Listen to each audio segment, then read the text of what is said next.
According to the Bhagavad Gita, the universe operates on a built-in, self-correcting mechanism.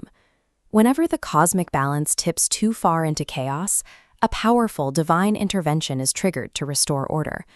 For millennia, this process was recorded through the concept of the Dashavatar, 10 incarnations of the Hindu deity Vishnu.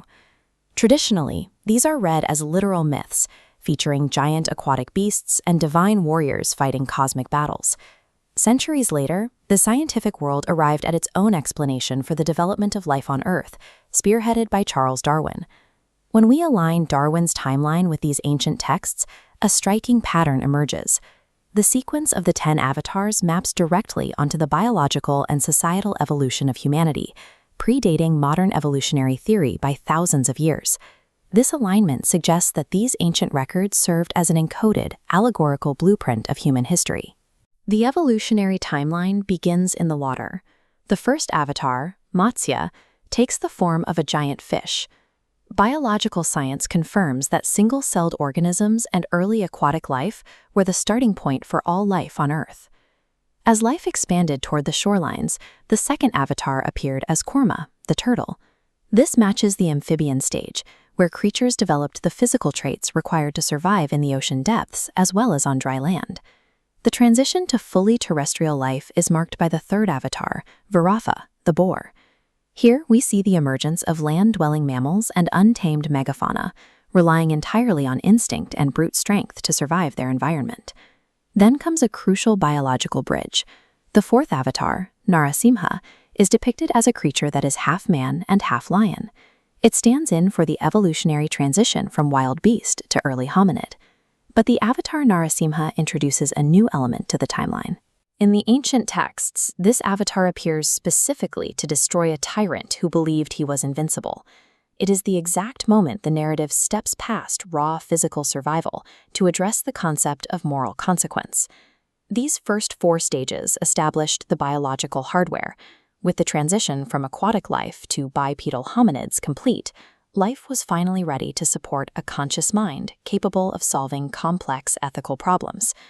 The fifth avatar, Vamana, takes the form of a small, dwarf-like human. Instead of fighting with claws, Vamana uses intelligence to secure territory, reflecting how early humans began outsmarting their environment rather than overpowering it. This leads to Parashurama, the sixth avatar, who is defined by his weapon, the axe. He represents the hunter-gatherer stage, primitive, territorial humans harnessing the raw power of early tools to clear forests and dominate rivals. As populations grew, brute force became unsustainable. The seventh avatar, Rama, brings strict rules to chaotic communities, representing civilized society. Eventually, rigid rules yield to nuance. The eighth avatar, Krishna, is a statesman reflecting a complex society driven by intricate politics and shifting alliances. The ninth avatar, Buddha, walks away from politics and warfare altogether. He represents the peak of cognitive evolution, where humanity turns its focus inward to explore philosophy, seek inner peace, and reject external violence. Looked at together, the human avatars show a clear trajectory. As our physical evolution leveled off, our psychological and sociological evolution rapidly accelerated, equipping us to navigate an increasingly interconnected world. If the first 9 avatars align with our biological and historical past, then the logic of the sequence points toward a specific, unwritten future. According to the timeline, we are currently living in the Kali Yuga. The ancient texts describe this as an era of moral decay, characterized by rampant greed, environmental destruction, and a collective loss of truth. When human consciousness collapses entirely under the weight of this chaos, the prophecy states that the 10th and final avatar will appear, Kalki, a fierce warrior riding a white horse.